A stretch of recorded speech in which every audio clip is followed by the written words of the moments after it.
নমস্কার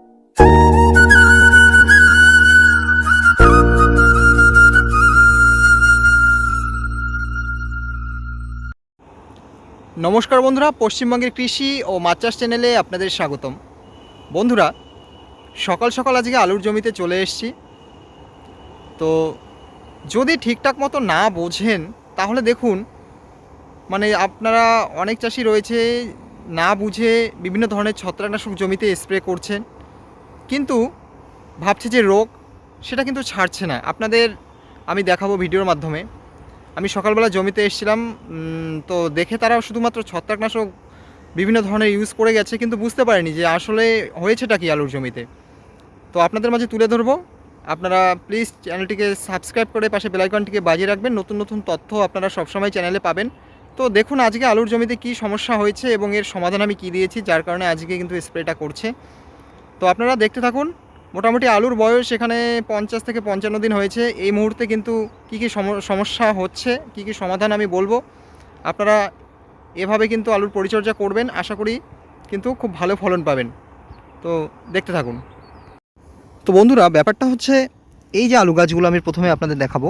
দেখুন কত সুন্দর, সতেজ এবং খুব সুন্দর এর চেহারা, যেহেতু পরিচর্যা সমানভাবে জমিতে করা হয়েছিল। কিন্তু একটা বিষয় মনে রাখবেন, সপ্তাহে সপ্তাহে আপনারা জমিতে, আলুর জমিতে অনুখাদ্য প্রয়োগ করছেন, সার প্রয়োগ করছেন, কীটনাশক প্রয়োগ করছেন, বিভিন্ন ধরনের ভালো ভালো ছত্রাকনাশক প্রয়োগ করছেন, কিন্তু বুঝতে পারছেন না যে কিছু সমস্যা আসছে, কিন্তু কি কারণে হচ্ছে। এবার এদিকটা আমি দেখাবো। এই জমির মাঝামাঝি অংশ কিছু রয়েছে, এবার আমি আপনাদের দেখাবো, এদিকটা দেখাবো। দেখুন গাছ ভালো থাকতে থাকতে এই দেখুন উল্টো দিকে কুঁকড়ে গেছে। মোটামুটি জমির 50% জায়গায় এভাবে উল্টো দিকে কিন্তু কুঁকড়ে গেছে। তো আমাকে কয়েকদিন ধরে জমিতে আসতে বলছেন এনারা, তো আমি আজকে চলে এলাম সকাল সকাল। দেখুন পাতাগুলো উল্টো দিকে কুঁকড়ে রয়েছে। এতদিন গাছ ভালো ছিল, কিন্তু পাতা উল্টো দিকে কুঁকড়ে রয়েছে। এরা ভেবেছে যে বিভিন্ন ছত্রাকের আক্রমণ হতে পারে, বিভিন্ন ধরনের ছত্রাকনাশক প্রয়োগ করেছে জমিতে, কিন্তু কাজ হয়নি। আমি খুব সকালে এসেছিলাম, এসে দেখি একটু 2-4টে গাছ ঝাঁকা দেওয়ার পরেই দেখা যাচ্ছে যে প্রচুর পরিমাণে সাদামাছি কিন্তু উড়ে বেড়াচ্ছে। এই আলুর গাছ কুঁকড়ে যাওয়ার প্রধান দুটো কারণ হতে পারে। এক হচ্ছে বীজের সমস্যা, এক হচ্ছে সাদামাছির আক্রমণ।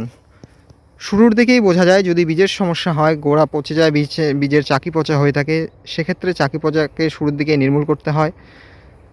সেক্ষেত্রে আমি বলবো যাদের চাকি পচার সমস্যা রয়েছে, এর আগেও আমি ভিডিওতে বলেছিলাম, তারা ট্রাইকোডার্মা আর সুডোমোনাস একসাথে মিশিয়ে গোড়া ভিজিয়ে এই স্প্রেটা করবেন।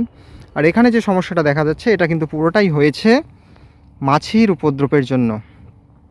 দেখুন কিভাবে কুঁকড়ে গেছে উল্টো দিকে। তো সকালবেলা এসে যখন 2-4টে গাছ এভাবে ঝাড়া দেওয়া হয়েছে, প্রচুর পরিমাণে মাছি উড়ে গেছে। কিন্তু কৃষক কী করলো, শুধুমাত্র বিভিন্ন ধরনের ফাঙ্গিসাইডই ইউজ করে গেল না বুঝতে পেরে, এবং অন্যান্য লেদা পোকার জন্য তারা কীটনাশক স্প্রে করেছে। আমি বারংবার বলে থাকি যে মাছির কিন্তু আক্রমণ ভয়াবহ হতে পারে।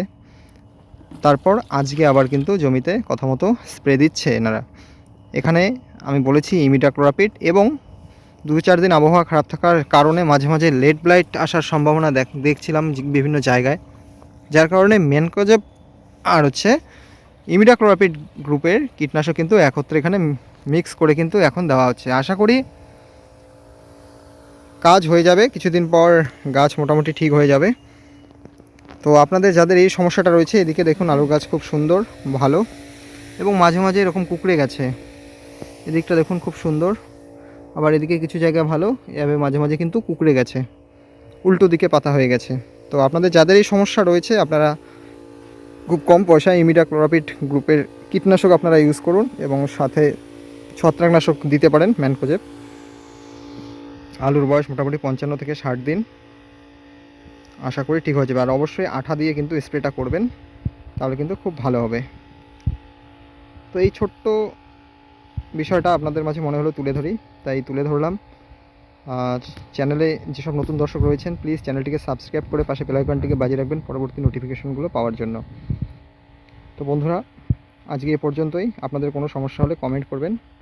সকলে ভালো থাকুন, সুস্থ থাকুন।